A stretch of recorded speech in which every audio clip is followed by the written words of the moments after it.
Je prie ce matin, mon Dieu, pour la richesse glorieuse, que tu puisses vraiment, Seigneur, illuminer les yeux de nos cœurs, pour que nous puissions savoir quelle est l'espérance qui est attachée à notre appel. Merci, Seigneur, ce matin, pour ta sainte présence dans ce lieu. Merci pour l'opération de ton esprit qui fera, Seigneur, à travers ta parole ce matin, dans les cœurs, l'objectif atteint ce matin que tu as prévu pour chacun de nous. Nous nous inclinons devant toi afin de te dire que nous sommes prêts, Seigneur, à accepter ta parole dans toute sa valeur, dans toute sa plénitude, dans toute sa compréhension. Merci pour l'Esprit de Dieu qui agira ce matin dans notre intelligence pour nous permettre de voir au-delà de nos limites. Nous te glorifions, Père, et nous te donnons toute la gloire qui t'est due. Merci, Esprit du Dieu vivant. Je m'appuie ce matin encore sur toi pour que vraiment tu me revêts encore ce matin de ton onction afin de m'environner. Tu mets les paroles dans ma bouche, je les reçois pleinement afin de les dispenser à ton peuple ce matin. Je prie ce matin que tout a forgé contre cette œuvre, contre cette Église, contre ta parole ce matin, soit sans effet au nom de Jésus-Christ. Merci Père et reçois cette adoration qui est due au grand nom merveilleux de Jésus-Christ. Amen. Alléluia. Donc je vous bénis ce matin fraternellement comme toujours et également particulièrement ceux qui nous visitent ce matin. Alléluia. Amen.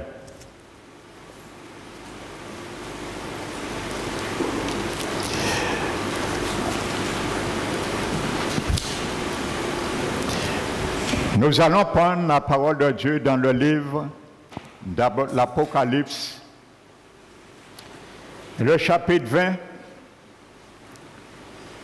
Alléluia. Et le verset 15. Il est marqué « Quiconque ne fut pas trouvé écrit dans le livre de vie fut jeté dans les temps de feu. » Amen. Ça veut dire, mon frère, ma soeur, il faut t'assurer, il faut que je m'assure que mon nom, ton nom, soit écrit dans le livre de vie. Alléluia. Peux-tu dire ce matin à celui qui est à ton côté, penses-tu que ton nom peut être effacé du livre de vie?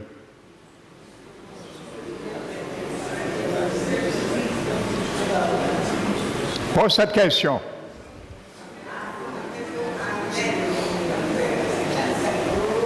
Par contre, je ne vais pas répondre. Laisse les Écritures répondre pour toi ce matin. Ce sera le titre de ce message. Penses-tu que ton nom peut être effacé du livre de vie? Alléluia. Donc nous allons voir cela ce matin. Alléluia. Je vais laisser la parole de Dieu répondre lui-même. Elle-même plutôt. Alléluia. Mais avant de venir sur cela, je vais faire deux parenthèses qui sont très importantes pour toi. Ça, je n'ai pas eu le temps d'exploiter pendant cette conférence, mais qui semble nécessaire que tu le saches, parce que tu es amené demain à expliquer ou à enseigner quelqu'un dans ta famille ou X personnes ce sujet sur l'au-delà. Donc, il y a deux questions qui peuvent te poser. Je ne dis pas pour te piéger, mais il faut que tu aies la réponse. Alléluia. C'est la réponse que Jésus avait faite aux brigands, repentant sur la croix. Il lui avait dit, Seigneur, souviens-toi de moi lorsque tu viendras dans ton règne. Et Jésus lui avait dit, je te le dis aujourd'hui, tu seras avec moi dans le paradis. Donc si on te pose cette question, si la Bible dit que l'esprit et l'âme de Jésus, pendant que ces 3 jours que son corps était dans la tombe, comment il pouvait être en enfer et au paradis en même temps, au ciel? Donc tu dois être capable de répondre. Alléluia. Amen. Et le deuxième test, deuxième question aussi qui est très posée, c'est pour ne pas admettre également que Jésus était vraiment, pendant ces 3 jours en enfer, le psaume 16 le dit, nous l'avons vu, bien sûr son esprit et son âme. Le texte de 1 Pierre chapitre 3, versets 18 à 21, la Bible dit que quand Jésus a été mis à mort quant à sa chair, mais rendu vivant quant à son esprit humain, je précise, alléluia, dans lequel aussi, pas par lequel, mais dans lequel aussi, il est allé prêcher aux esprits des morts qui étaient dans une prison. Pendant le déluge, ces gens ont refusé la grâce de Dieu. Donc beaucoup disent que c'est le Saint-Esprit qui est allé à travers Noé prêcher à ces gens. Alléluia. Donc ça aussi, on peut te donner une entorse pour te le dire. Donc je vais te donner les 2 réponses pour ces 2 questions. Alléluia. Parce que la Bible nous l'explique. Amen. Donc c'est pour ça que j'ai mis ça en aparté et je vais ce matin laisser la parole nous l'expliquer. Alléluia.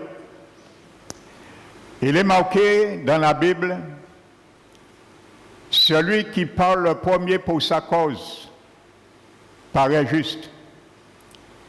Après, on demande la partie adverse et on les vérifie. Alléluia. Donc laissons la parole, la partie adverse à vérifier ce que les gens ont dit pour leur cause. Amen. Donc nous allons commencer par 1 Pierre chapitre 3, versets 18 à 20. Donc déjà, Jésus n'est pas allé prêcher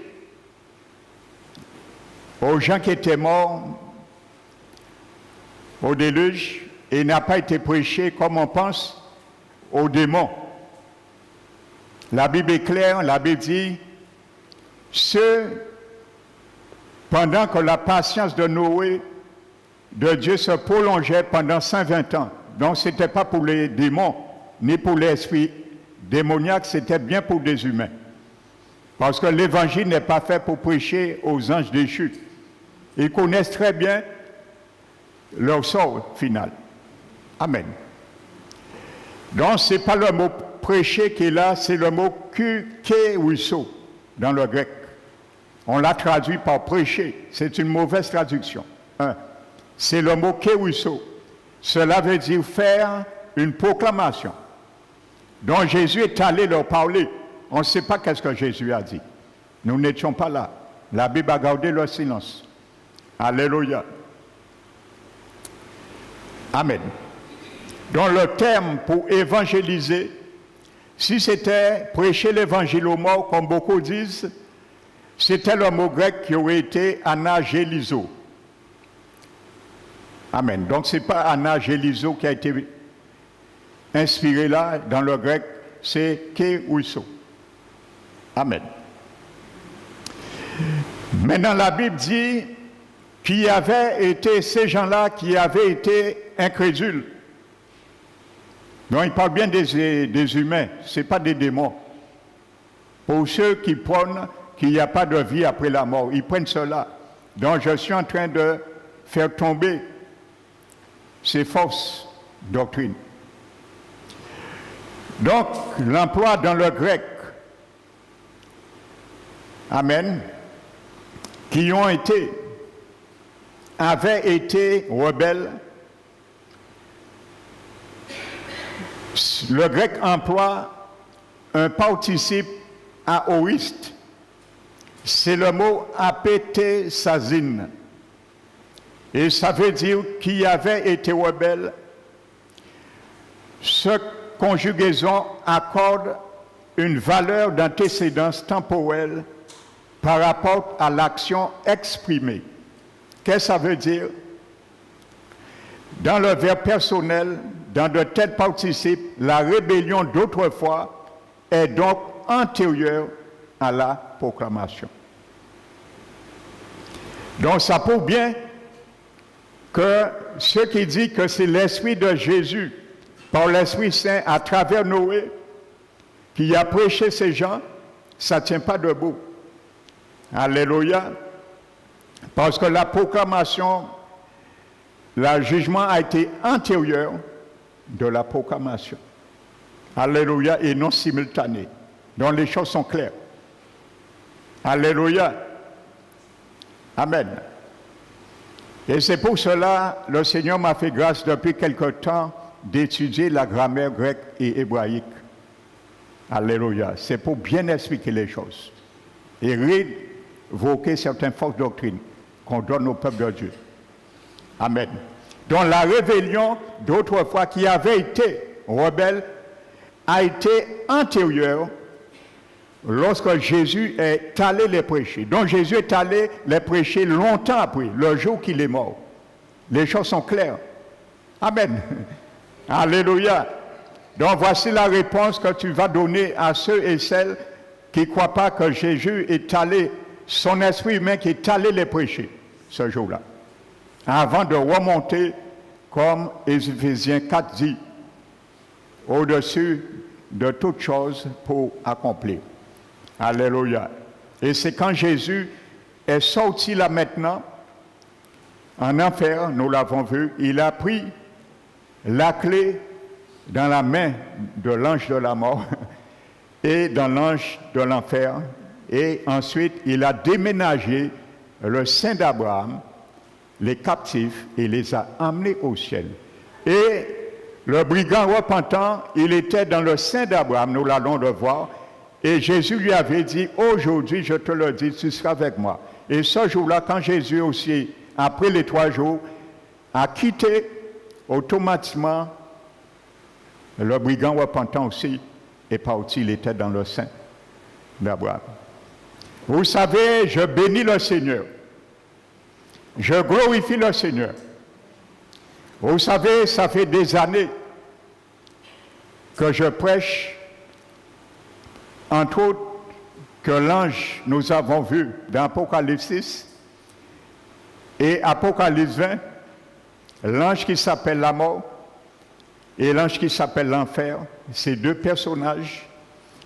Des années, je le prêche, vous savez, le Seigneur m'a permis d'écouter un témoignage vidéo qui confirme ces choses.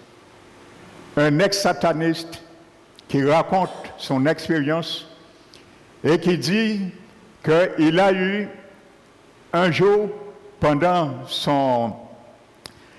qu'il était dans le satanisme, à rencontrer l'ange qui s'appelle l'enfer en enfer et l'ange qui s'appelle la mort. Et l'ange qui s'appelle l'enfer était en train de lui expliquer tout ce que je vous ai expliqué. Que nous avons la mission de la part du diable d'amener des âmes ici et c'est nous qui les tourmentons. Et il dit, ces deux anges qui s'appellent la mort et l'enfer, dit à ce sataniste, ex-sataniste, nous savons, nous sommes condamnés déjà. Et c'est la géhenne qui nous attend. Mais entre-temps, notre mission, c'est peupler ce lieu pour le diable et tous ceux et celles qui refusent d'accepter Jésus comme leur Seigneur. C'est là qu'ils viendront et nous les tourmentons. Alléluia. J'ai glorifié le Seigneur, frères et sœurs. Alléluia. Dieu confirme sa parole. Amen. Et je leur rends gloire. Je n'avais pas encore écouté ce témoignage. Ça fait plus de 20 ans que je prête cela. Alléluia. Dieu m'a permis d'écouter. Ce n'est pas hasard. Ça me fortifie encore davantage dans le ministère que Dieu m'a établi. Alléluia. Vous savez, le terme paradis, c'est un terme de la langue perse, le mot paradis. Et les Juifs utilisaient ce mot d'une manière interchangeable pour parler. Ce mot paradis veut dire jardin ou parc. Et les Juifs utilisaient ce mot pour parler et désigner le jardin d'Éden que parle la Bible dans les 3 premiers chapitres de la Genèse, dont les Juifs parlaient du paradis, comme je l'ai expliqué, du sein d'Abraham ou du flanc d'Abraham. C'était 3 termes interchangeables qui représentaient ce lieu. Amen. Donc, c'était simplement pour vous montrer et avoir la réponse pour cela. Amen. Maintenant, nous allons passer à Luc, le chapitre 23.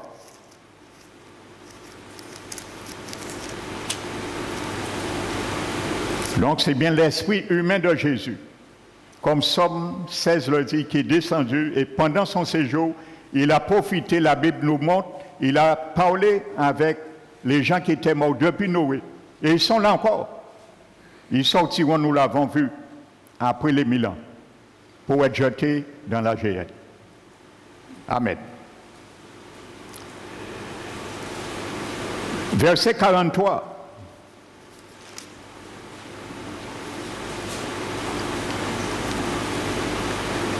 Verset 42, le brigand dit à Jésus, « Souviens-toi de moi quand tu viendras dans ton règne. » Jésus lui répondit, « Je te le dis en vérité, aujourd'hui tu seras avec moi dans le paradis. » Donc beaucoup prennent ce texte et dit, Jésus a dit, « Aujourd'hui tu seras avec moi dans le paradis. » Là, permettez-moi de vous dire, je suis obligé de vous faire un petit cours de grec pour comprendre cela. Alléluia. Donc, réjouis-toi pour ce petit cours gratuit. Amen. Alléluia.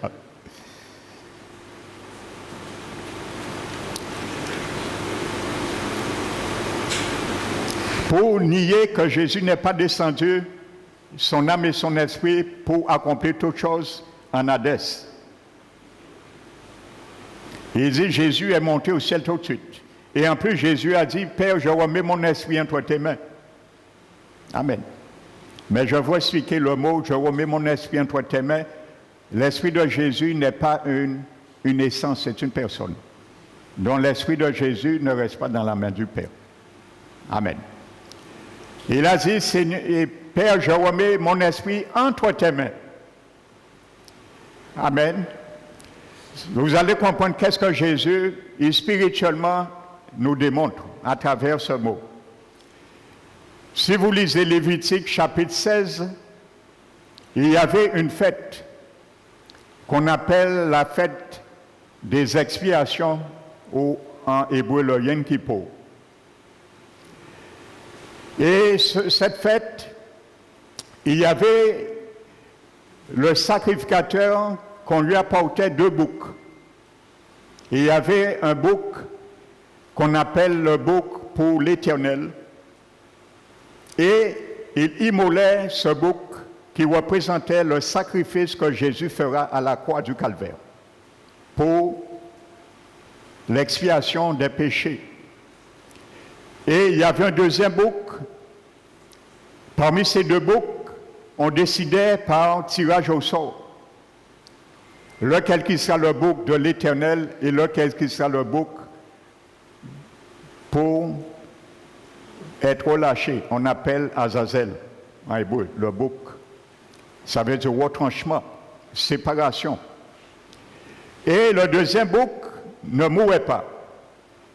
On l'amenait devant le sacrificateur et le sacrificateur imposait ses 2 mains sur la tête du bouc et il confessait tous les péchés de tous les 12 mois de l'année du peuple et il les transmettait sur la tête du bouc. Et ensuite, il y avait un homme qui était chargé d'amener ce bouc sur le mont des Oliviers et il hachait ce bouc qu'on appelle Azazel et le bouc allait dans un désert et bien sûr, il était parti vivant mais il mourait après parce qu'il ne pouvait ni boire ni manger. Amen. Donc il était vivant mais il mourait après. Donc la Bible nous montre ce deuxième bouc, c'était aussi Jésus parce que la Bible dit dans Lévitique 16, les 2 boucs représentent l'expiation. Alléluia. Donc, si on retranche un des boucs, il n'y a pas d'expiation. Donc, ça veut dire si Jésus s'est arrêté à la mort de la croix, physiquement seulement, il n'y a pas d'expiation totale. Il fallait que l'Esprit de Jésus aussi ait un lieu aussi pour expier les péchés. Amen. Ça, c'est un autre enseignement. Amen. Je ne vais pas m'embarquer dedans. Et c'est là l'Esprit de Jésus. Quand il a dit, Père, je remets mon esprit entre tes mains, ça veut dire que Jésus savait que le Père va mettre tous les péchés du monde entier et que Jésus, étant vivant son esprit, comme 1 Pierre 3 le dit, son esprit rendu vivant, il est allé maintenant payer la sanction aussi en enfer, comme le bouc qu'on lâchait au désert. Alléluia. Donc l'esprit de Jésus était vivant, mais mort spirituellement. Alléluia. Ça, je viendrai sur un autre message, peut-être pendant la Pâque 2026, pour vous montrer comment Jésus est mort spirituellement et comment Jésus a été né de nouveau en tant qu'homme. La Bible dit. Ça, c'est un enseignement, on n'entend pas dans les églises, ça. Vous avez déjà entendu un enseignement, Jésus est né de nouveau? Je pense que personne. Je vais te porter cet enseignement. Le premier homme dans l'univers qui est passé par la nouvelle naissance, c'est Jésus. Alléluia, je ferme la parenthèse. Je t'invite déjà, si le Seigneur me conduit, pour la Pâque 2026. Alléluia. Amen. Donc, Jésus, maintenant, je reviens à Luc 23. Je vais apporter 2 éléments qui nous feront revoir cette parole sous un angle qui réfuteront cette contradiction. Une analyse du texte grec montre qu'en fait, le texte serait mieux traduit par « En vérité, virgule, je te le dis aujourd'hui, 2 points, tu seras avec moi dans le paradis. » Voici ce que dit le texte original, les ponctuations. Le mot « aujourd'hui » étant rattaché au verbe « dire » et non au verbe « être ». Maintenant, il faut savoir dans le grec, si le mot « aujourd'hui » est rattaché au verbe « dire » ou rattaché au verbe « être », c'est ce qui compte. Et là, on aura le bon sens. On saura si Jésus, ce jour-là, a été rejoindre le brigand dans le sein d'Abraham, dans le séjour des morts, ou si l'Esprit de Jésus est allé ce jour-là même avec le brigand au paradis. Amen. Et c'est ça que je vais essayer de vous expliquer. Amen. En effet, la virgule, dans la plupart de nos traductions françaises, semble être mise à la mauvaise place, ce qui change le sens du texte. Amen. Vous savez, il suffit de changer une virgule d'une phrase et ça change tout. Vous le savez, nous avons tous fait quand même l'école. Alléluia. Amen. Même si nous faisons l'école missionnaire des fois, mais nous faisons quand même l'école. Moi, j'ai triplé mon cours moyen 2. Parce que j'aimais jouer trop obéi. J'ai triplé mon cours moyen 2. Amen. Mais Dieu m'a fait grâce que mon professeur, il m'a dit, il ne peut pas me faire tripler, je suis trop vieux en âge pour tripler.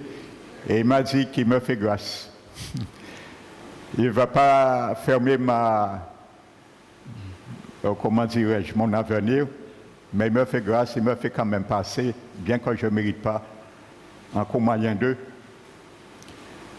Et en cours moyen 1 plutôt, j'ai triplé. Et il m'a dit, si je veux continuer à jouer au cristal, ça c'est moi, mais sa main sera lavée pour moi. Et si je peux reprendre les choses sérieuses, et à ce moment, effectivement, j'ai repris les choses au sérieux. Et le Seigneur m'a fait grâce. Amen. Alléluia. Donc, maintenant, dans, comment dirais-je, ce qu'on appelle un livre, un document, ça s'appelle le Bullinger's Critical Lexicon. Les règles de grammaire grecque sont expliquées, notamment la place de la virgule qu'on appelle en grec. Qui peut me dire? La virgule en grec s'appelle comment? Alléluia.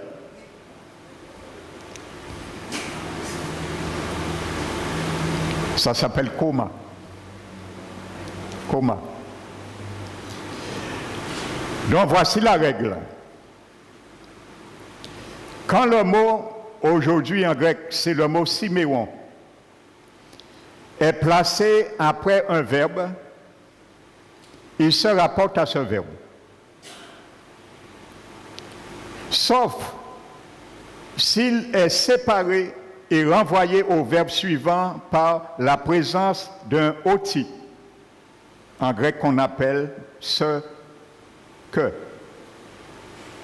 ainsi de suite. On appelle ça en grec un oti. Le mot ce ou que. Vous voyez déjà, c'est compliqué. Donc, serais-tu en mesure d'expliquer quelqu'un cela? Quand tu diras, mais non, Jésus, il a dit au brigand au paradis qu'on se rencontre. Amen. Donc, en d'autres mots, quand il y a deux verbes dans une phrase et que le mot séméon aujourd'hui se trouve entre les deux verbes, c'est la présence ou l'absence d'un oti qui détermine à quel verbe se rapporte le mot. Vous voyez, c'est compliqué, hein? Simplement la règle d'une virgule.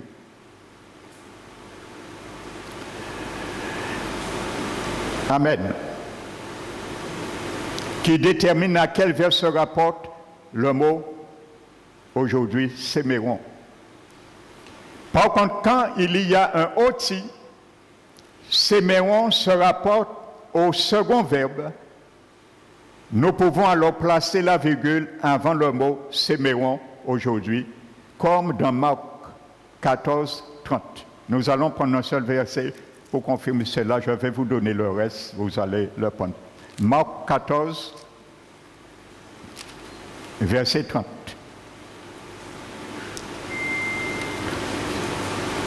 Et Jésus lui dit, je te le dis en vérité, virgule, toi, virgule, aujourd'hui, virgule, cette nuit même, avant que le coq chante 2 fois, tu me renieras 3 fois. Avant que, Donc, il y a un oti. Le oti, là, c'est le mot cœur. Amen.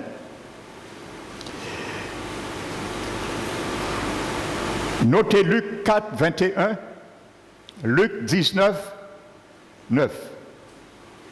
C'est quand il y a un oti. Séméon se rapporte aujourd'hui, se rapporte au second verbe. Amen. Donc nous pouvons alors placer la virgule avant le mot aujourd'hui. Donc je vous ai donné 3 textes qui le justifient. S'il n'y a pas de oti dans la phrase, alors nous devons placer la virgule après le mot aujourd'hui. Comme en Matthieu 16, 3, notez. Matthieu 21, 28 et Luc 22, 34. Donc dans le verset, proprement dit, nous concernant Luc 23, 24, nous sommes dans le premier cas. Il n'y a pas de oti. Donc la virgule doit être placée après le mot séméon aujourd'hui. Car le mot séméon appartient au premier verbe dire. Alléluia. Donc, le mot aujourd'hui est rattaché au verbe dire, dont la version anglaise donne la traduction littérale. C'est Emphasized Bible, traduit par J.B. Robert Wamp, qui est un spécialiste en ponctuation, donne cette traduction. En vérité, virgule, je te le dis aujourd'hui, 2 points, tu seras avec moi dans le paradis. Donc certains vont objecter, pourquoi Jésus a été dit aujourd'hui, je te le dis? Cela paraît absurde de rajouter aujourd'hui. N'oubliez pas le contexte, le brigand vient de lui demander, souviens-toi de moi quand tu viendras dans ton règne. Il parle Jésus, ton règne futur. Donc la question est tournée vers le futur. Jésus lui dit, la promesse, je te le fais, cette promesse pour le futur, dans le présent. Alléluia. Donc c'est la promesse que Jésus a fait au brigand dans le présent. Alléluia. Donc voici la clarté de cette difficulté. Si demain, on te dira, tu vas pouvoir l'expliquer. Donc si tu n'as pas bien saisi, c'est enregistré sur notre chaîne, tu vas réécouter pour bien comprendre l'explication que je vous ai donnée. Enfin, l'explication grammaticale. Alléluia. Donc je ne voulais pas faire cela pendant la conférence. Ce n'était pas trop important pour les invités. Amen. Pour que tu le saches et le comprennes aujourd'hui. Alléluia. Maintenant, revenons à nous. Tu as posé à ton frère, ta soeur la question. Penses-tu que ton nom peut être effacé du livre de vie? Amen.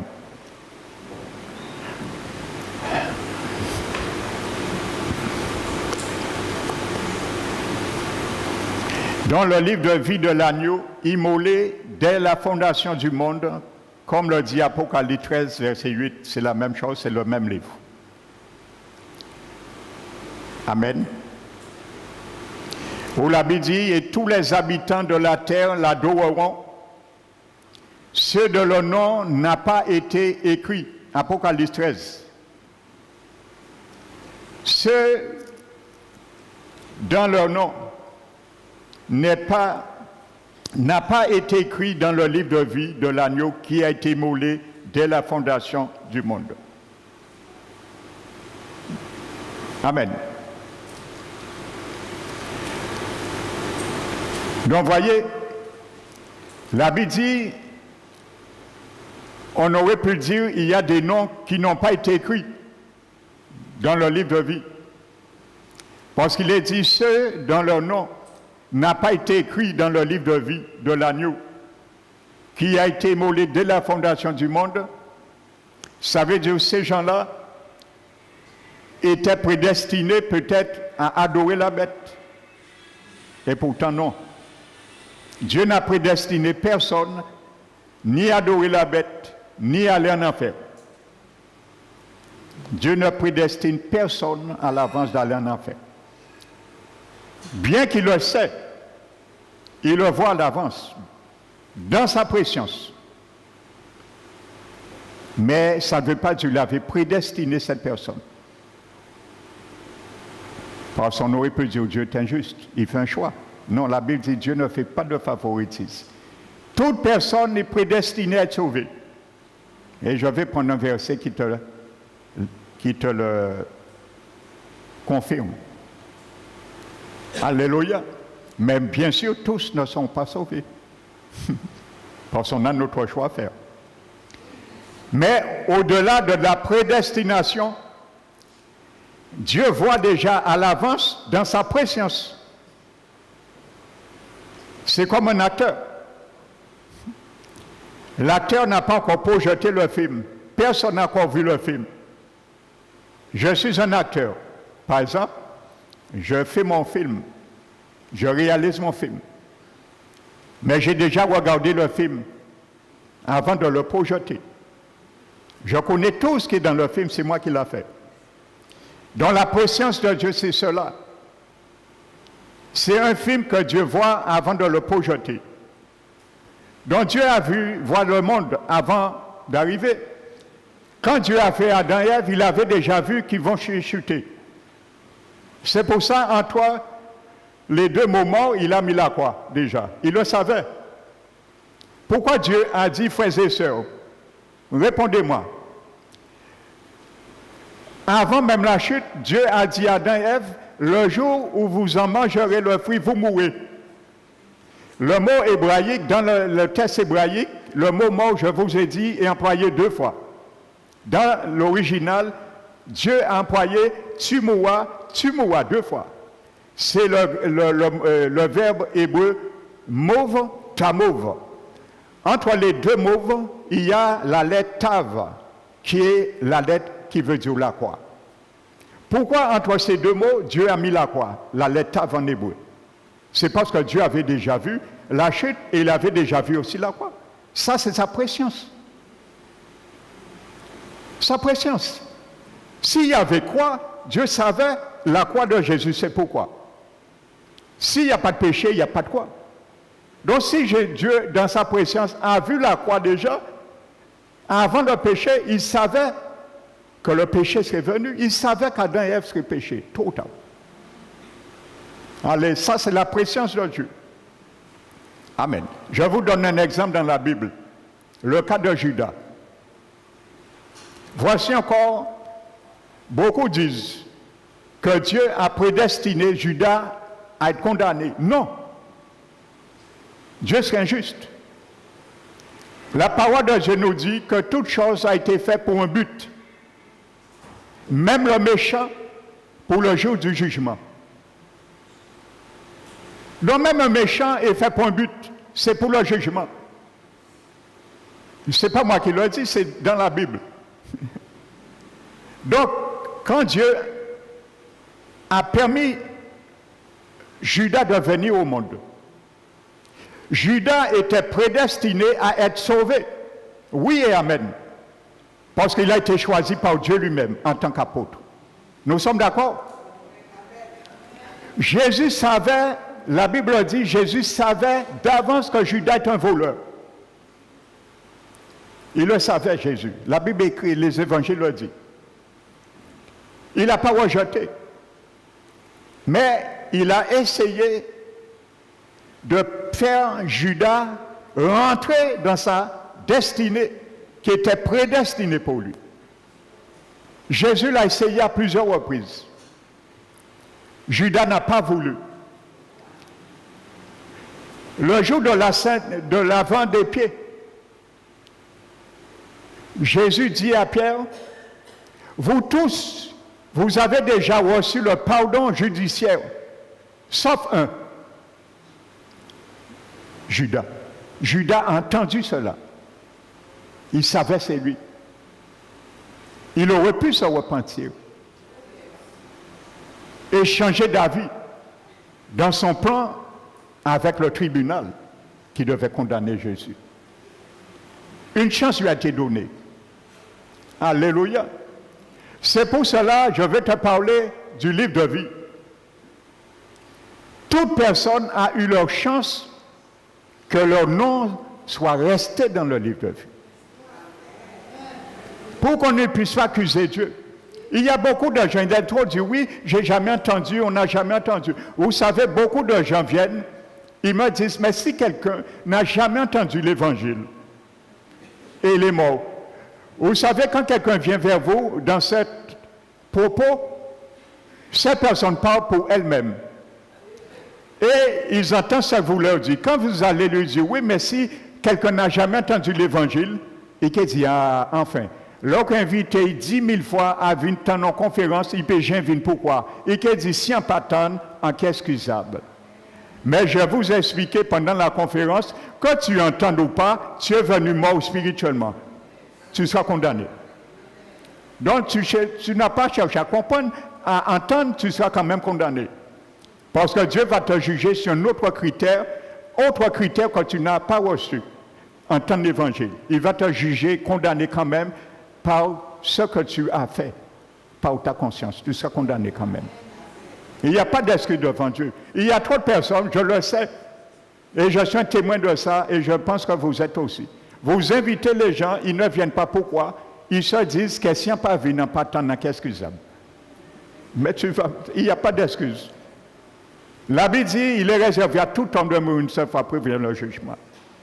Continuons sur Judas. Maintenant, Jésus vient, il se met à table. Il prend la Pâque et il dit, il y a un parmi vous qui va me livrer.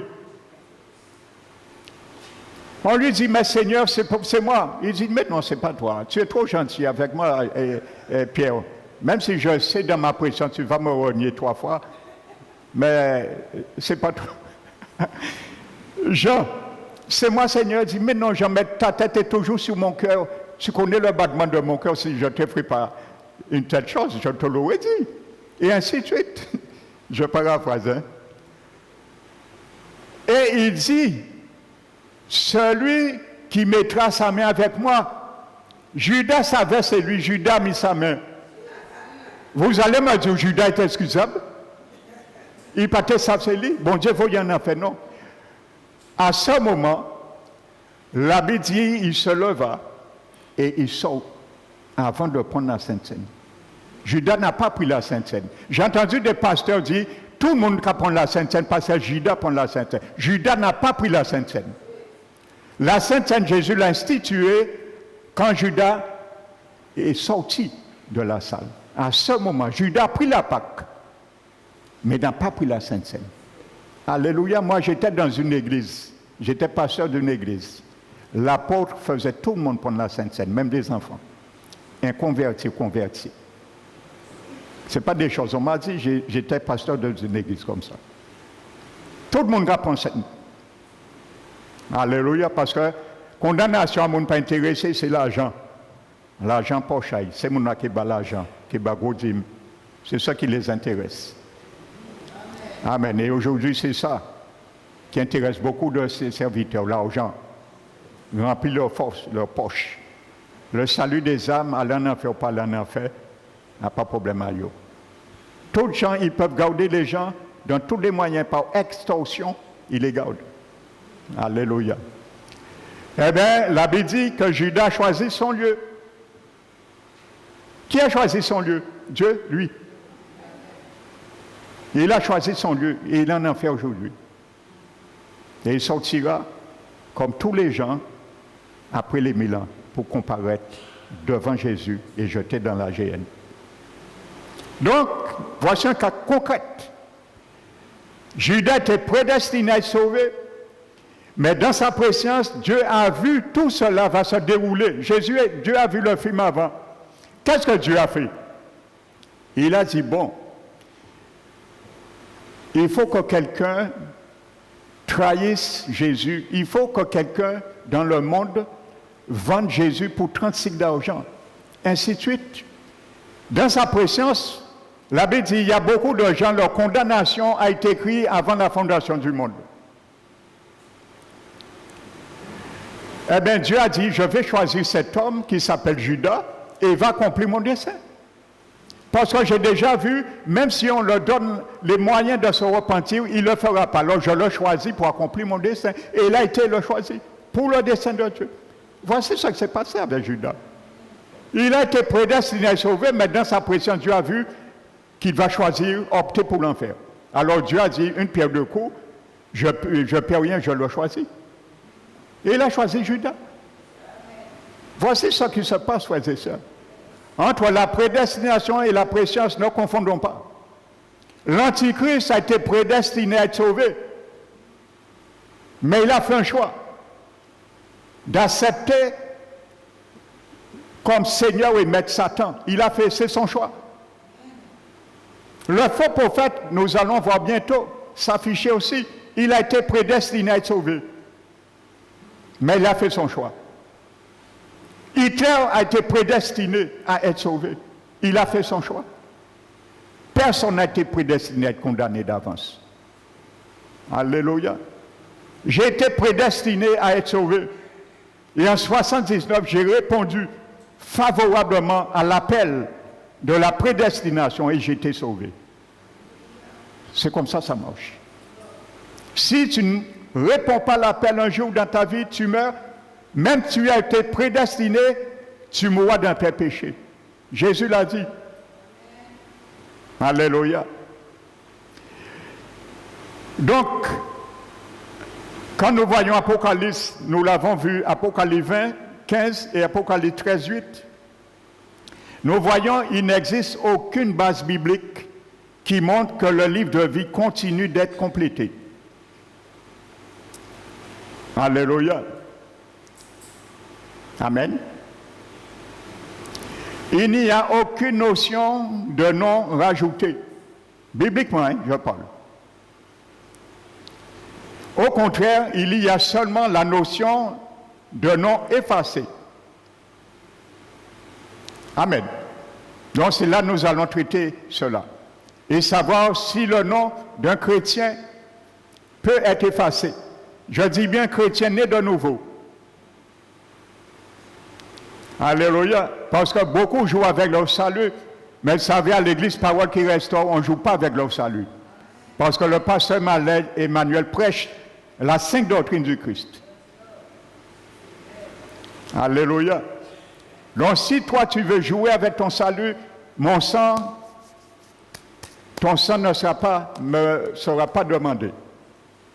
Alléluia. Amen. Parce que moi, je suis un serviteur qui n'a jamais regardé si les gens restent ou paraissent en attendant la parole. Ce n'est pas mon souci, ça. Mon souci, que tu restes, même si la parole de Dieu te fait mal. C'est ça qui m'importe. Alléluia, frères et sœurs. Amen. Alléluia. Amen. Vous savez, il y a un verset qui me vient. C'est dans Jean.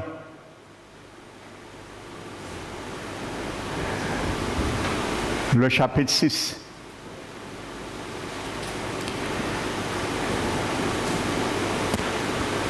Jésus a dit, celui qui mange ma chair et qui boit mon sang.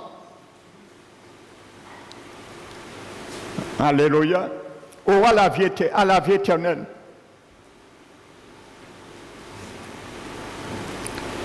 Et ainsi de suite.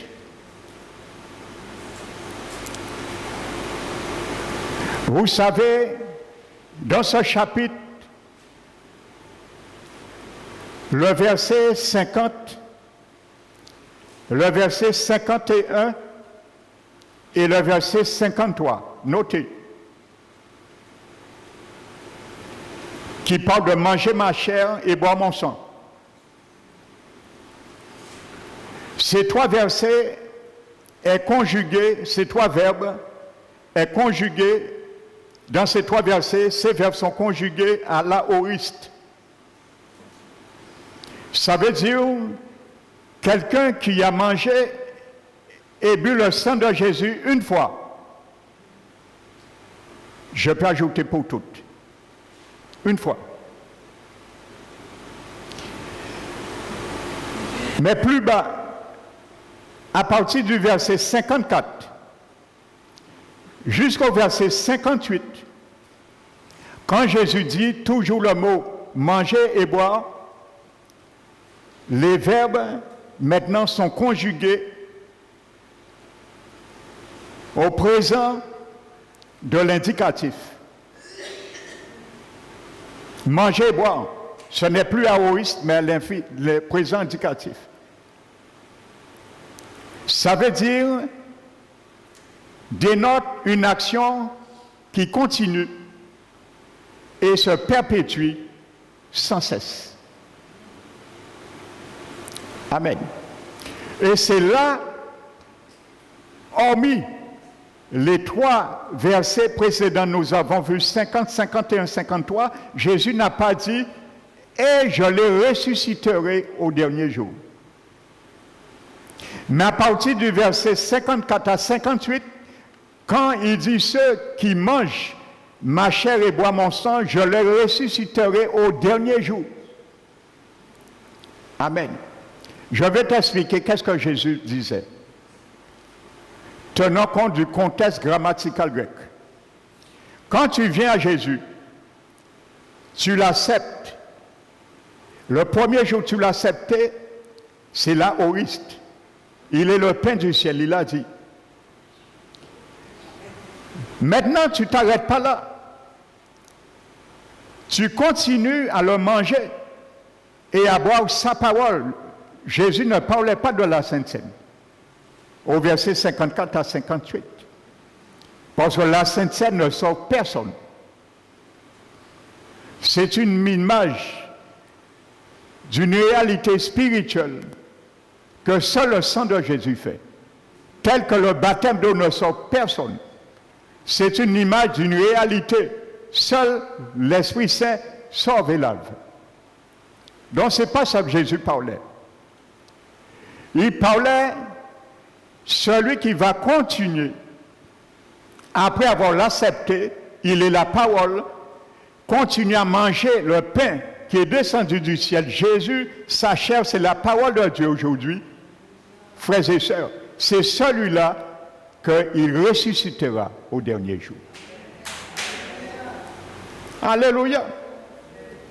Donc tu as la vie éternelle. J'ai la vie éternelle le jour où tu acceptes Jésus. Oui, ça c'est l'aoriste. Mais là, tu auras vraiment la vie éternelle. C'est quand tu vas continuer à vivre selon ces principes. Au dernier jour, tu gagneras ton éternité en réalité. Amen. Vous savez, Apocalypse, le chapitre 10, je crois. Parce qu'il y a beaucoup qui aiment accepter Jésus, mais ils ne veulent pas manger Jésus après. Parce un mauvais goût. Jésus, c'est un pain, c'est un agneau. Et il n'y a pas beaucoup de graisse dedans. On n'aime pas le goût. On l'accepte une fois, mais on ne veut pas, parce que ça laisse un mauvais goût. La parole, parce qu'il y a des choses qu'on ne doit plus faire. Apocalypse 10, la Bible dit que l'apôtre Jean, avant qu'il prophétise, qu'est-ce que Dieu lui a dit? Qu'est-ce que Jésus lui a dit? Jésus lui a dit, avale, mange la parole, mange le livre. Mange le livre, la parole de Dieu. Il sera doux comme du miel dans tes palais, dans ta bouche. Il y a beaucoup de choses. Nous proclamons la parole de Dieu. C'est doux comme du miel dans notre bouche. Mais lorsque nous l'avons la mastiqué, la ruminé, la digéré, il y a un petit goût amer dans nos entrailles. Parce qu'il y a des choses qui nous disent qu'il ne faut plus faire. Il y a un goût amer. Et qu'est-ce que Jean a fait? C'est lorsqu'il a avalé le livre, il s'est mis à prophétiser. C'est quand tu manges la parole, tu parleras de la part du Seigneur. Aujourd'hui, il y a beaucoup de faux prophètes. Il y en a un qui est venu récemment. Beaucoup d'églises se sont vidées pour aller le voir. Mais ces gens de prophètes, est-ce qu'ils ont mangé le livre? Ils prophétisent de la part de qui? Est-ce qu'ils ont mangé le livre avant de prophétiser? Quand on te dit, va voir tel prophète qui vient, tu ne le connais pas, pose la question, est-ce qu'il a déjà mangé le livre qu'il faut? La Bible dit, Jean a prophétisé lorsqu'il a mangé le livre. Pas avant. Alléluia, aujourd'hui on aime entendre des prophéties sur notre vie. Le Seigneur m'a dit, tu auras cette femme pour ton époux, tu auras cet homme pour ton mari. Ah, on se réjouit. Et à la fin, le piège, ça c'est l'hameçon. Ça c'est l'appât. Mais on n'a pas encore tiré l'hameçon pour te faire prendre. À la fin, on te dit, tous ceux qui ont reçu une parole de l'Éternel, si tu veux ça s'accomplit, fais un chèque de 6 000 euros. 6 000 euros. Et tu fais un chèque de 6 000 euros. Cet homme ou cette femme, faux prophétesse, prend l'avion. Et quand tu vois ça, rien n'arrive. Cet homme et cette femme disent, mais j'étais déjà marié, je suis déjà marié. Ah bon? Mais il a dit, si tu es ma femme. Ah non, moi je ne sais pas. Moi, c'est ma femme, je suis marié. Mais j'ai échappé quoi, rien. Il a retourné en pays, il a poursuivi pour l'argent, 6 000 euros. C'est comme ça le Seigneur gifle les chrétiens de ces derniers temps. Je vais vous donner un témoignage, frère, j'ai pleuré pour un homme. C'est un ambulancier. Et un jour, il m'a demandé à me voir de la part d'une femme qu'il fréquentait, et c'était de la part de notre frère Fabrice, dont on a assisté. Et cette femme, elle a été délivrée déjà d'une malédiction qui la touchait. Et ensuite, il m'a demandé à rencontrer cet homme en vue peut-être qu'il se marie un jour. Et quand je suis venu, le gars m'a dit avec une colère, il m'a dit, il ne pas, bon pasteur, viens faire sermon. Alors finalement, quand je lui ai dit, quand il m'a dit son nom, je ne peux pas nommer son nom, il m'a dit son nom, je lui ai dit, mais c'est le nom, ma mère porte ce nom aussi. Donc, quelque sorte, sans le savoir, nous étions en parenté.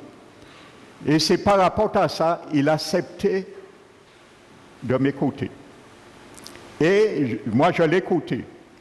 Et il m'a dit, pourquoi il ne veut pas entendre aucun pasteur bailler sermon. Et j'ai compris, il a tout à fait raison. Et il m'a dit, il était dans une église, je crois Rosier ou à Sainte-Anne, évangélique. Et il m'a dit des années, il n'a jamais eu de problème avec son épouse. Ils sont mariés des années, leur couple marche très très bien. Et il a dit un jour, le pasteur de l'église, son pasteur, frères et sœurs, mais comment des brebis peuvent accepter de telles choses? Mais, diable a abandonné l'opium des fois. Il y a des choses qu'on ne peut pas imaginer qui arrivent dans les églises du Seigneur. Des gens qui ont l'Esprit de Dieu se laissent berner comme ça et approuvent de telles choses dans une église de la part de leur serviteur. Il m'a dit, le pasteur un jour est venu. Ils étaient en plein culte. Il a dit à sa femme, dont le gars, je vous parle, le Seigneur m'a dit, c'est toi mon épouse. Et sa femme a cru cela. Sa femme a quitté cet homme et il est devenu l'épouse du pasteur. Les gens de l'église ont approuvé cela. Ils sont restés dans l'église quand même. Frères et sœurs. C'est pour ça, Quand cet homme m'a raconté ça, j'ai pleuré. De l'eau a coulé dans mes yeux, frères et sœurs. Prophétie, on aime ça, c'est la facilité. Ça nous fait faire économique de l'étude de la parole. Il y a des chrétiens qui n'ont plus d'église. Hein. Ils n'ont plus d'église des années, ils ont déserté l'église. Ils ne veulent rien entendre en ce qui les concerne pour l'exhorter. Mais ils apportent pour entendre uniquement quand il y a des conférences. Il y a dans toute conférence, mais pas ni pour l'église. Prophète, apôtre. Mais là, il y a des gens chez Haï, les conférences, c'est un docteur qui vient. Parce que le docteur de la parole, pas ni miracle, pas ni affaires dépouiller monde, c'est parole. Ou bien ils vont le chrétien qui est là. Ils n'ont pas mes paroles là. Mais quand c'est prophète, quand c'est apôtre, ils cherchent. Même s'il faut payer, pour entrer, il faut payer. Et il n'y a aucun temps de parole. Oui, le Seigneur m'a dit, toi, tu seras quelqu'un qui aime tout le monde. Je vois, tu aimes, c'est une fille, tu es une femme, tu es un homme qui aime beaucoup. Et pourtant, cette personne est remplie de haine. Mon n'est pas pardonné même, il y a des ou rempli d'amour, quoi ça? Tu sais, tu as l'amertume, tu vis dans la haine, il y a des ou rempli d'amour, quoi ça? Et il y a des qui font chèque de 10 000 euros pour entrer en ministère à amour, ou font chèque de 10 000 euros. Soyons voix vers le Seigneur. Soyons voix vers le Seigneur. Je suis obligé d'être un peu amer contre ces choses, contre tous ces abus, frères et sœurs. Parce qu'en Javoué, 3e ministère pastoral, j'exerce dans l'église. Ça fait la 3e église que j'exerce une chose pastorale. J'ai vu, frères et sœurs, en Javoué. En Javoué, frères et sœurs. Alléluia. Amen. Parce que quand Jean a avalé le livre, c'est devenu amer dans ses entrailles. Pourquoi? Parce que Jean a vu des choses qui vont s'arriver sur son propre peuple. Des choses qui vont arriver. Amen. Il y a des choses, frères et sœurs. Quand tu lis la parole, ça amer dans tes entrailles. Et personne n'y échappe. Parce qu'il y a des choses, tu sais, tu ne dois plus faire. Pour les serviteurs, comme Jean, il y a des choses que tu dois dire, même si ça déplaît. Même si tu sais, il y a beaucoup qui vont quitter l'église. Pour ce que tu vas dire, dis-le. Tu avales, c'est amer dans tes entrailles. Alléluia. Ça a été mon cas. Je ne fais pas exception à la règle. Quand j'ai décidé de prêcher sur le maquillage, le Seigneur m'a parlé, m'a exalté. J'ai senti que c'était amer en moi. C'était dur à prêcher cela. Mais j'ai obéi. Frères et sœurs. J'ai obéi. Alléluia. Il faut le dire. Même si ça déplaît, mais ça plaît à Dieu. Je choisis de plaire à Dieu. Alléluia. Amen. Pensez pour votre bien.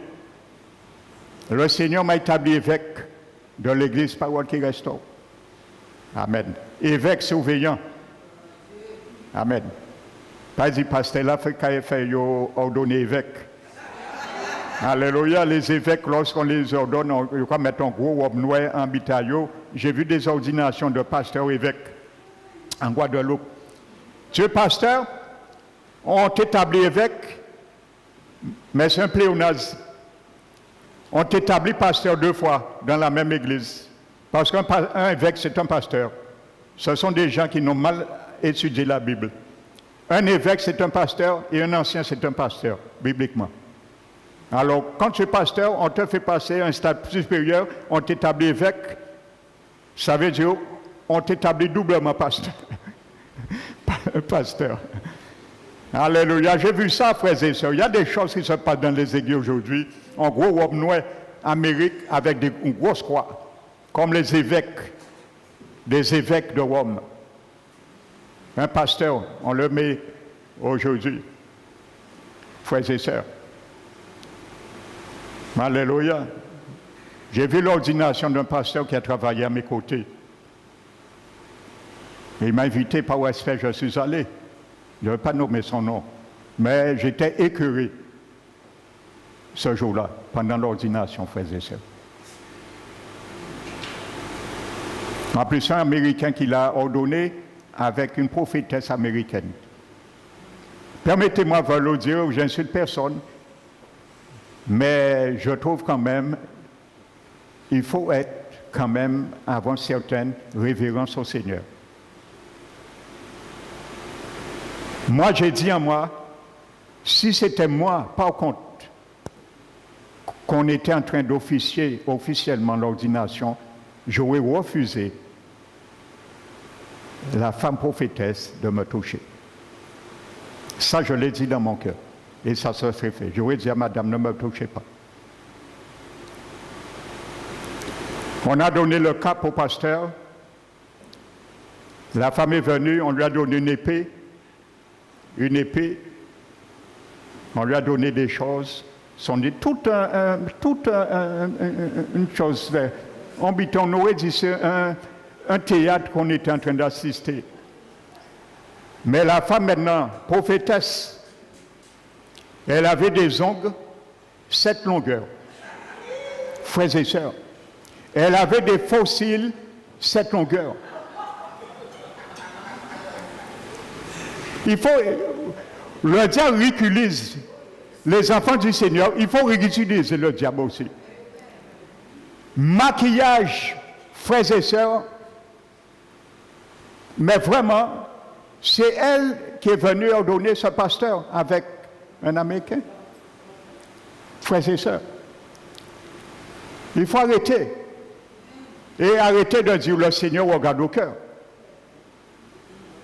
Je suis allé l'autre jour dans une boulangerie sur la Jaille. Il y a une dame qui travaille là. La dame a des fossiles, 7 longueurs, frères et sœurs. Ça a pesé, il faut le voir, je riais en moi. La dame vient, ça empêche la vue de la dame, elle est en train de regarder comme ça. Il dit, hey, vous voulez quoi? Vous voulez un pain? Un pain, d'accord. Et vous là, vous voulez? Que Dieu me pardonne. Parce que les cils sont trop longs, ils peuvent boucher les yeux. Alors pour éviter, il est obligé de lever les yeux comme ça. Et vous là, vous voulez un pain? Arrêtons, frères et sœurs. On voit des enfants du Seigneur avec ces choses-là. Tu comprendras le titre de ce message. Ton nom peut-il être effacé du livre de vie? Nous allons voir la réponse. La Bible va le donner. Arrêtons. Lorsqu'on prêche ces choses dans l'Église, ça choque. Mais vous savez, la parole de Dieu, Jean, a été amère. Parce qu'il y a des choses qui vont déplaire. La Bible dit. Mais il faut le manger quand même. Il faut le manger. Alors tous les gens qui viennent prophétiser, le Seigneur m'a dit, le Seigneur m'a dit. La femme, la prophétesse, le Seigneur m'a dit, tu vas racher. Mais l'épée, racher. Même le pasteur n'était pas d'accord. La manière qu'il était, mais il en bouche quand même, il t'a dit, arrêtez ces magies-là, ça. Ainsi de suite. Allez, tu vas frapper. Voici l'épée de l'esprit. On lui a donné l'épée, et puis longue est là, ça. Et là, voici comme ça on ordonne les gens. Beaucoup de spectacles, mais il n'y a rien dans ça. Donc je continue, je n'avais pas prévu de parler de cela. Alléluia. Il faut arrêter, il faut être simple comme l'abbé dit. Il ne faut pas suivre le monde. Ces choses-là, ça. Remettre au diable ce qui lui appartient. L'abbé dit, ne prenez point part aux œuvres infructueuses des ténèbres. Mais qu'est-ce qu'il faut faire? Condamnez-les. Condamnez-les. Ne prenez plus part aux œuvres infructueuses des ténèbres. Condamnez-les. Lorsqu'on les condamne, la parole de Dieu condamne, ça devient amer. Ça fait nous trop mal. Non, en bévin encore. Viens, mon frère, ma soeur. Même ça te fait mal, viens. Tu es un colique. L'Esprit Saint a. Qu'est-ce qu'on buvait lorsqu'on avait colique? L'intestimoun, quand tu as encore. Ça fait tida. L'Esprit Saint, le Safetida. Alléluia. Viens, le Saint-Esprit aime tuer des coliques. Il te donne du Safetida. Il m'a déjà donné. Alors, je ne suis pas le seul. Quand tu as des coliques, ne reste pas en dehors, viens. Il va te faire, même si tu vomis, c'est bon. C'est une bonne chose. Alléluia. Voyons Exode maintenant. Est-ce que c'est le nom des chrétiens déjà seulement qui est écrit dans le livre de vie? Première question. Exode 32.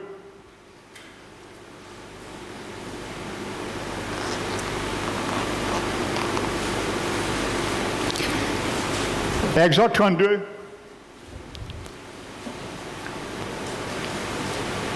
Verset 31.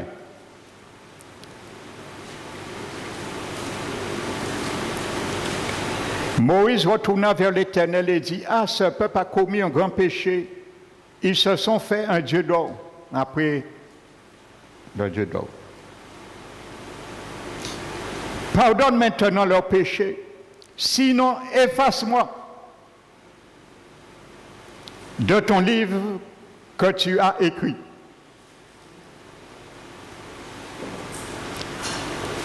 Amen. Donc, déjà, nous savons un point.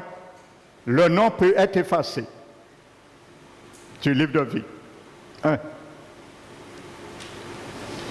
Nous avons vu, je vous ai dit, la Bible ne parle jamais qu'il y a des rajouts.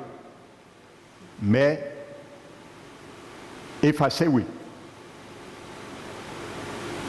Verset 33. L'Éternel dit à Moïse, et il te parle ce matin aussi, il nous parle. C'est celui qui a péché contre moi que j'effacerai de mon livre. Alléluia.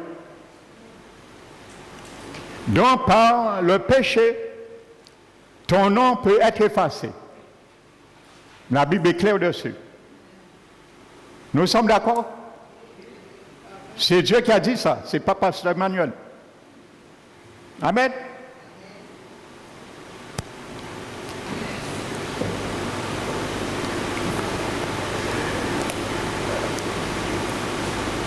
Donc, si le peuple a péché,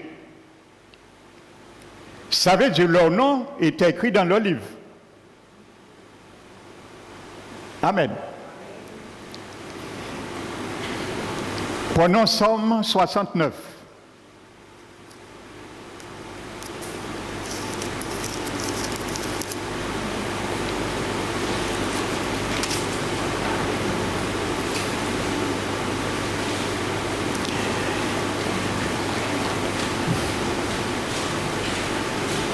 Verset 28-29.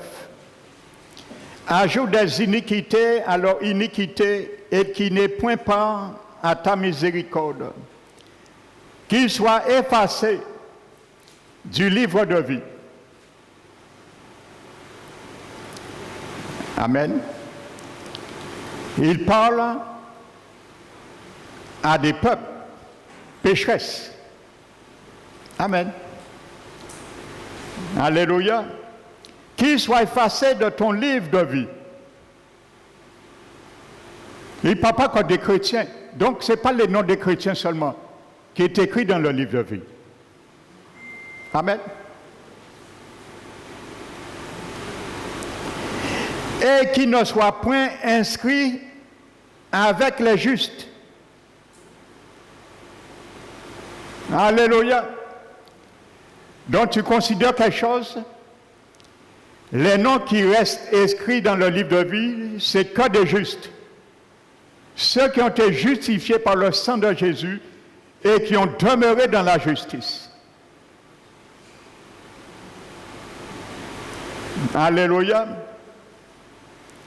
Parce que la Bible dit que celui, après avoir connu la justice de Dieu, et s'éloigne, se retire de la justice, tout ce qu'il aurait fait est oublié.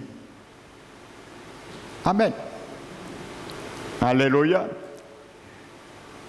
Le psaume, je crois, premier dit,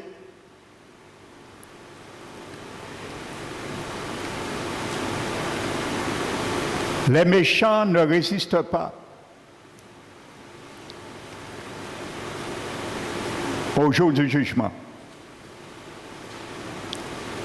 Amen. Ni le péché dans l'assemblée des saints.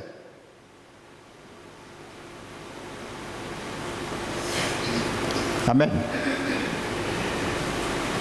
Donc, nous pouvons conclure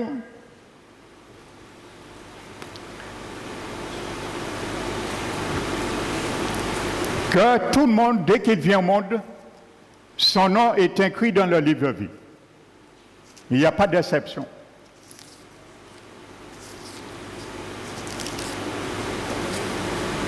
Apocalypse 3, verset 5.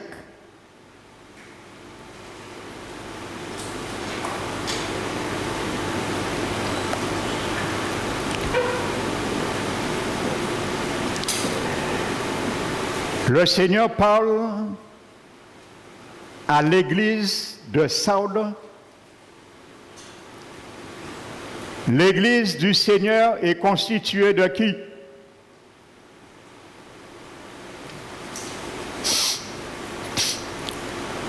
De ceux et celles qui ont été lavés, sanctifiés, purifiés,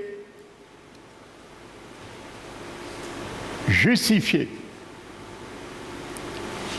Alléluia. Qui ont reçu l'Esprit de Dieu, qui sont nés de nouveau et qui sont appelés à être hors d'eux. C'est ça le mot église en grec veut dire ecclésia, hors d'eux. Amen.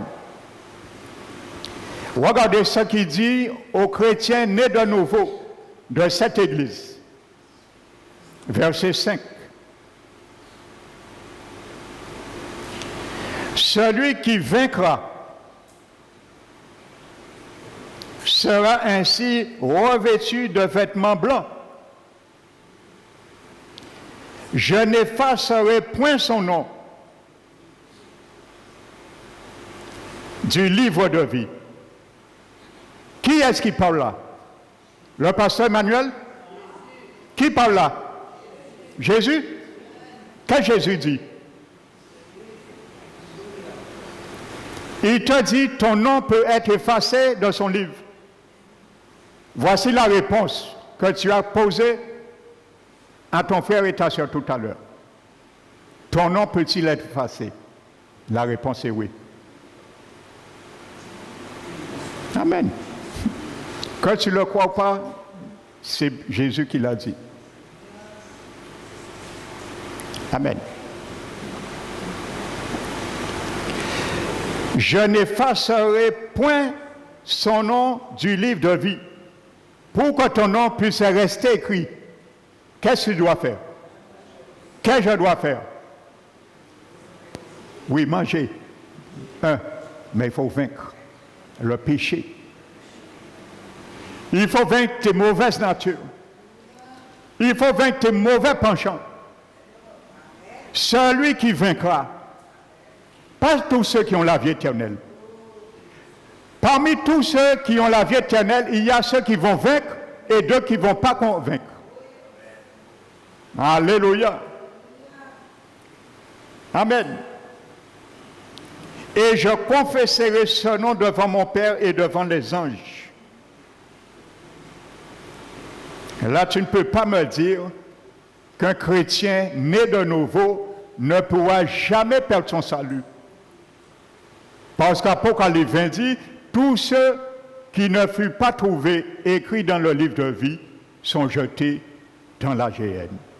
Donc si toi, aujourd'hui, ton nom, un jour par malheur, s'efface dans ce livre, tu te retrouveras dans la géhenne.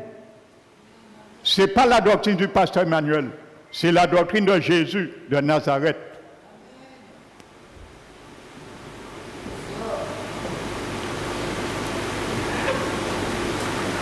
Alléluia. Donc, avant qu'un nom soit effacé dans un livre,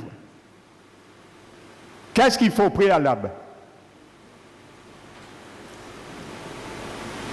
C'est facile, ce n'est pas un piège.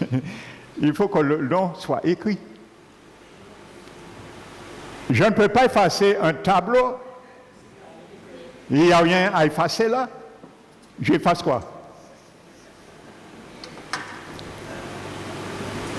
Donc, pour effacer quelque chose, il faut qu'il soit écrit. Donc, si mon nom est effacé un jour dans le livre de vie, c'est parce que mon nom figurait. Alléluia. Donc, quelqu'un vient au monde, le jour où nous sommes nés, nous ne savons pas si nous avons accepté Jésus ou pas, notre nom est déjà écrit dans le livre de vie. Toute l'humanité. Et nous allons voir dimanche prochain comment les noms soient effacés. Et que dit Apocalypse? Vous allez voir Apocalypse parle de tous ceux dont noms étaient déjà écrits, ont été effacés. Alléluia. C'est celui qui pêche que son nom sera effacé dans le livre de vie. Alors, mon frère, ma soeur, ce matin, si tu avais l'habitude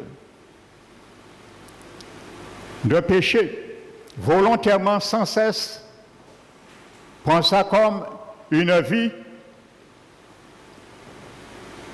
à partir d'aujourd'hui, reviens à toi-même.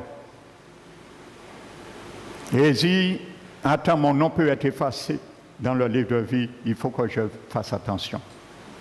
Et reconsidère ce si grand salut que Dieu m'a donné. Qu'il soit ainsi pour toi et moi ce matin. Je vais m'arrêter à cette première partie ce matin. Alléluia, frères et sœurs. Le salut de Jésus est précieux. C'est une perle. Ne perdons pas cette perle. Tout ce qu'on donne, tout cadeau peut être perdu. Tout peut être perdu.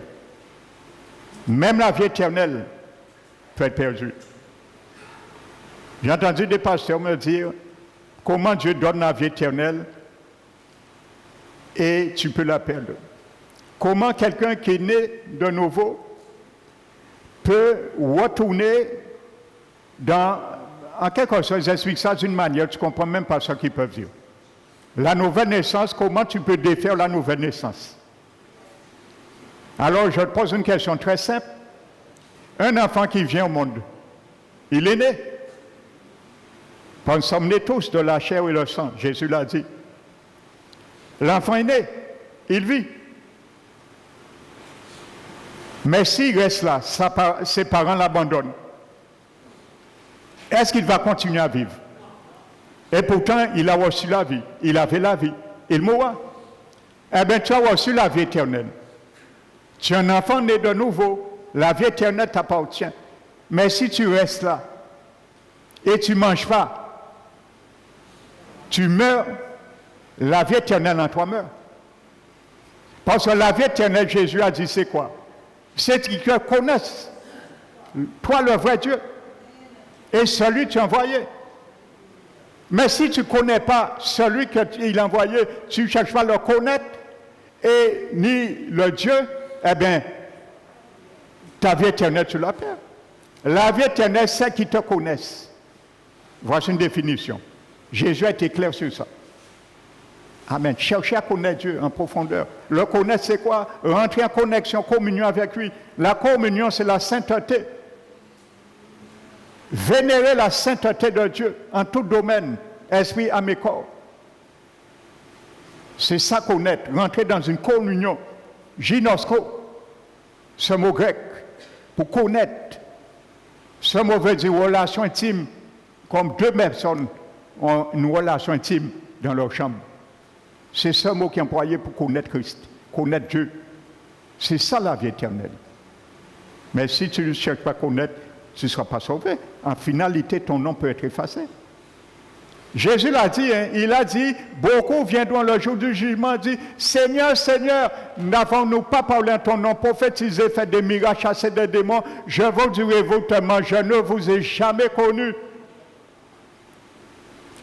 Retirez-vous, ouvriers d'iniquité.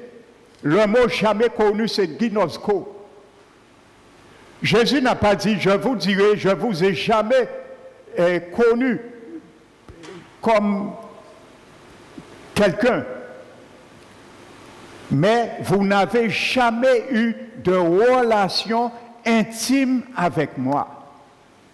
C'est ça que Jésus veut dire. Amen. Parce que Jésus connaît bien tous les personnes qui lui appartiennent.